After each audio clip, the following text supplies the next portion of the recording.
আসসালামু আলাইকুম, কেমন আছেন সবাই? আজকে আমি আপনাদের সাথে শেয়ার করব হাঁসের মাংস ভুনা রেসিপি। এভাবে হাঁসের মাংস রান্না করলে খেতে একদমই গন্ধ লাগে না। বাসায় রান্না করতে পারবেন। এখন আর আপনাদের 300 ফিট গিয়ে হাঁসের মাংস খেতে হবে না। আর এভাবে ভুনা করলে কিন্তু হাঁসের মাংসটা খেতে অনেক বেশি মজা হয়। এখানে আমি হালকা কুসুম গরম পানি আর লবণ দিয়ে ভালোভাবে হাঁসের মাংসটা ধুয়ে নিয়েছি। চেষ্টা করবেন মাংসটা চামড়া সহ রান্না করতে, এতে করে টেস্ট ভালো আসবে। এখানে 1 কাপ পরিমাণ পেঁয়াজ কুচি, 4-5টার মতো তেজপাতা, দারুচিনি, 8টার মতো এলাচ আর 2টা রসুন থেতো করে নিয়েছি। আর এখানে মশলা নিয়েছি, হাফ কাপের থেকে কম নিয়েছি পেঁয়াজ কুচি, 4-5টার মতো এলাচ আর কিছু গোলমরিচ একসাথে ব্লেন্ড করে নিব। এটা আমি মাংস কষানোর পর ব্যবহার করি, এতে করে ফ্লেভারটা খুব সুন্দর আসে। হাঁসের বাজে গন্ধ থাকে না। এখানে নিয়েছি 1 টেবিল চামচ পরিমাণ লবণ, হাফ টেবিল চামচ পরিমাণ হলুদের গুঁড়া, 2 টেবিল চামচ পরিমাণ মরিচের গুঁড়া আর ধনিয়া 1 টেবিল চামচ পরিমাণ, জিরাও 1 টেবিল চামচ পরিমাণ করেই নিয়েছি।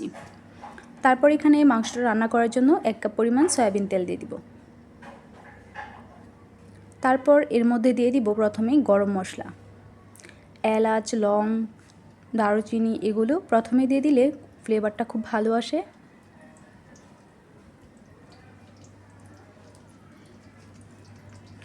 তেলের মধ্যে এগুলোই প্রথমে ভেজে নিই সবসময় মাংস রান্না করার সময়, এতে করে মশলার ফ্লেভারটা খুব স্ট্রং থাকে। তারপর এখানে অ্যাড করে দিব রসুন, যেটা থেতো করে নিয়েছিলাম। আমি কিন্তু এখানে আদা রসুন বাটা ব্যবহার করব, তবুও আমি এখানে হাঁসের বাজে স্মেলের জন্য রসুনটা থেতো করে দিয়েছি। তারপর এগুলোকে খুব ভালো করে ভেজে নিব। সময় নিয়ে পেঁয়াজ, রসুন সব কিছু একসাথে ভেজে নিচ্ছি, গোল্ডেন কালার করে ভেজে নেব। গোল্ডেন কালার করে ভেজে নিলে ফ্লেভারটা খুব ভালো আসে। ঠিক এরকমটা হবে। এখন আমি এর মধ্যে দিয়ে দিব 1.5 টেবিল চামচ পরিমাণ আদা বাটা আর 1 টেবিল চামচ পরিমাণ রসুন বাটা।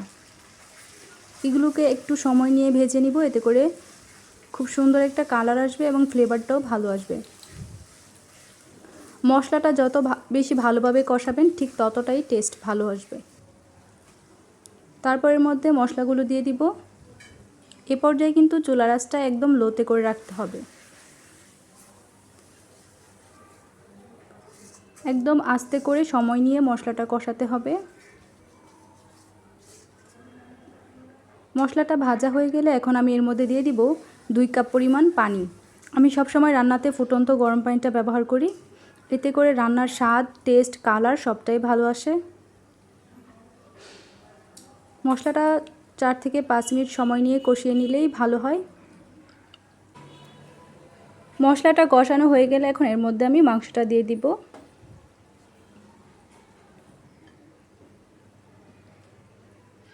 এখানে প্রায় 2 কেজির মতো হাঁসের মাংস হবে।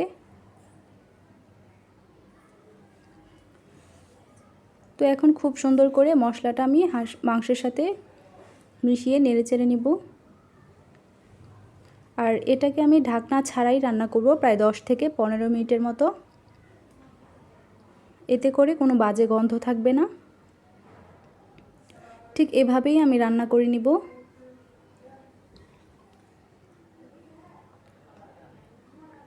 ঠিক 10 মিনিট পর এখন আমি এর মধ্যে দিয়ে দিব কিছু পেঁয়াজ, গোলমরিচ আর 4টা এলাচ একসাথে করে ব্লেন্ড করে নিয়েছিলাম। এই মশলাটা দিয়ে দিলাম আর নিচ দিয়ে খুব ভালোভাবে নেড়েচেড়ে দিব। যেহেতু মাংসটাকে আমি কষিয়ে রান্না করব, পানি দিব না খুব একটা, তো মাংসটাকে কিন্তু বারবার নেড়েচেড়ে দিতে হবে, তা না হলে নিচে লেগে যাবে বা পুড়ে যাবে।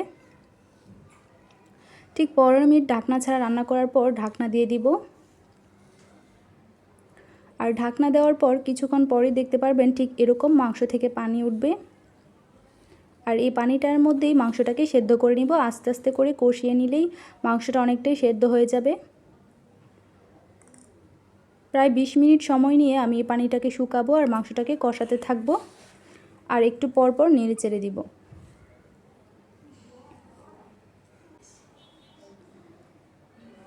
তো এইভাবে করে মাংসের পানিটা আমি শুকিয়ে নিয়েছি। প্রায় 20-25 মিনিট রান্না করার পর আস্তে আস্তে করে কিন্তু পানিটা শুকিয়ে নিতে হবে।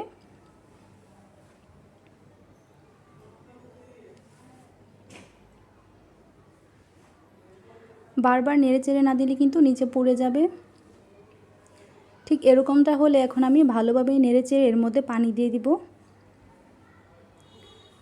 ঠিক এই পর্যায়ে কিন্তু মাংসটা অনেকটাই সেদ্ধ হয়ে গেছে। তারপরও আমি অল্প পরিমাণে গরম পানি দিয়ে দিব এটাতে। হাঁসের মাংসটা যেহেতু একটু বেশি হার্ড হয়ে থাকে, তো এই জন্য কিন্তু এটাকে সফট করে রান্না করতে হবে।